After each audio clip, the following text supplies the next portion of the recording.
Welcome to SwayAura Stories, where we decode money, mindset, and relationships. Let's get into it. One thing I've learned is that wealth starts in the mind before it ever shows up in your bank account. Today, I'm sharing advice from successful women whose mindset helped shape their financial journey. Listen closely.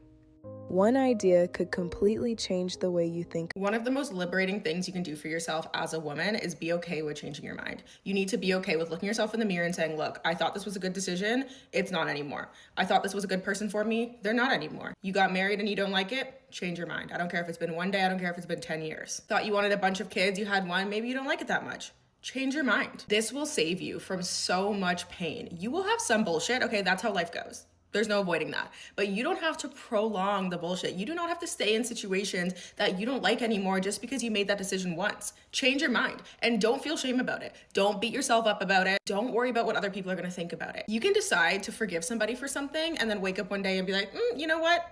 I changed my mind. Exercise your free will. This is your life. You're okay to think whatever you want. You're okay to do whatever you want. Do not stay stuck in situations just because you're holding yourself to this impossible standard of never being able to change your mind. I can't stress this enough. It might be uncomfortable at first.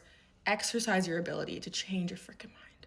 I challenge you to saturate your mind with information that reinforces the fact that you are worthy of the best life and the best love. And when you feel like you have consumed too much information that reinforces that notion, add more. Because here's what a lot of us miss out on. The fact of the matter is, our existence is at the crossroads of many points of systemic oppression. So we're not just oppressed because we are women, but we're also oppressed because we are Black. And so what that means is that people all over the entire planet are being conditioned to believe that our humanity and our dignity and our likeness is somehow undesirable, needs to be suffered, and needs to earn love. And these notions are reinforced in hospitals, in laws, in schools, in education, in religion. There are so many people working in cahoots to reinforce this notion that Black women and girls are less than. And it is demonic and hateful. And the best way to drive out hate is to come face to face with it with love. Every time you love yourself, every time you choose yourself, every time you don't allow anybody to gaslight you out of believing you are not worthy of the best love, you are undoing centuries of systemic oppression. You are, in fact, becoming our ancestors' wildest dream.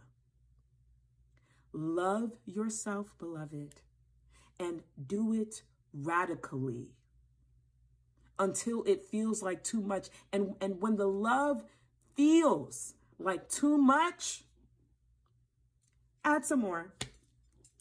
You know what scares people the most is a woman that cannot emotionally control. And if she's not a loud woman, not an angry woman, not a woman trying to prove herself, no, she's a calm woman. A woman who sees exactly what's happening and still does not react the same way that people expect her to. That type of woman makes people nervous, you see, because society has built this image around women for years. Women are too emotional. Women are reactive. Women are dramatic. Women are sensitive. Women are easily manipulated through feelings. And that's the image that people expect. And then they come across a woman who does not fit inside of that box at all.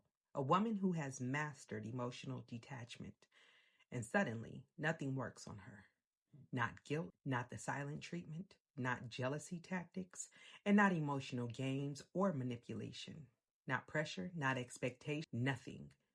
Because this type of woman already understands something that most people don't. Emotions are powerful, but unmanaged emotions can make you easy to control. And this woman, she learned how to master herself. That's why she's dangerous. You cannot bait her into reactions. You cannot force emotional chaos onto her. You cannot pull her into confusion. Because before she reacts, she observes. That's what makes her different. You see, she watches people closely, very closely. She listens, she studies, she pauses, and she calculates. And while everybody else is reacting emotionally, she's busy analyzing the entire situation. She already sees where the conversation is going before it even gets there. And that's why people struggle with this type of woman. Because they'll try little things to provoke her, little comments, little digs, little manipulation tactics, trying to make her jealous or trying to make her insecure or trying to make her emotional. And she just sits there calm.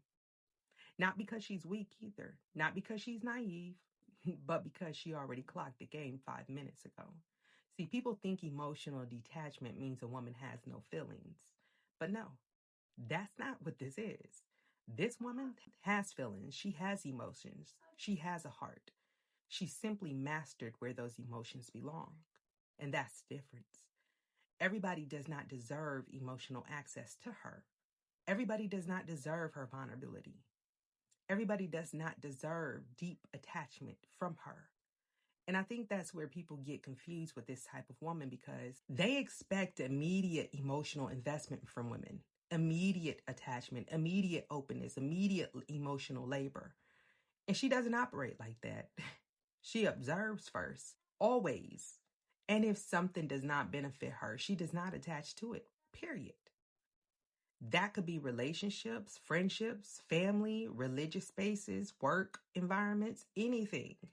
If her spirit feels off, she already halfway out the door mentally.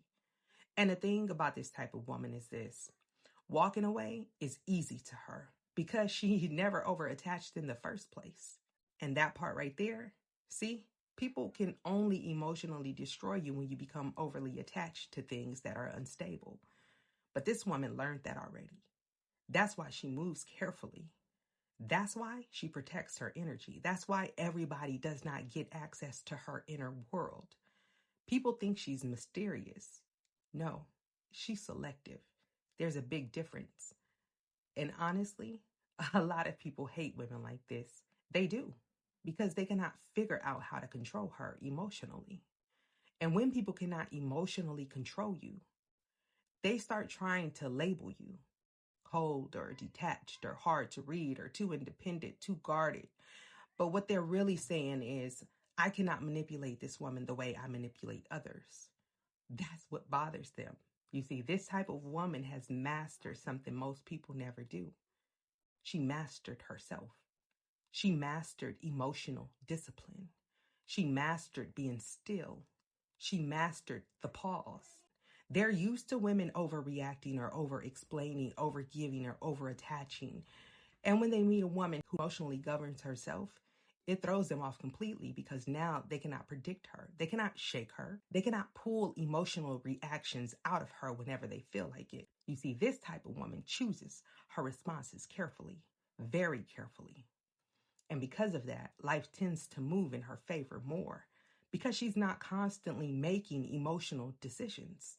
She's making intentional decisions. That changes everything. And let me say this too. People think that emotionally detached women are unhappy, but no.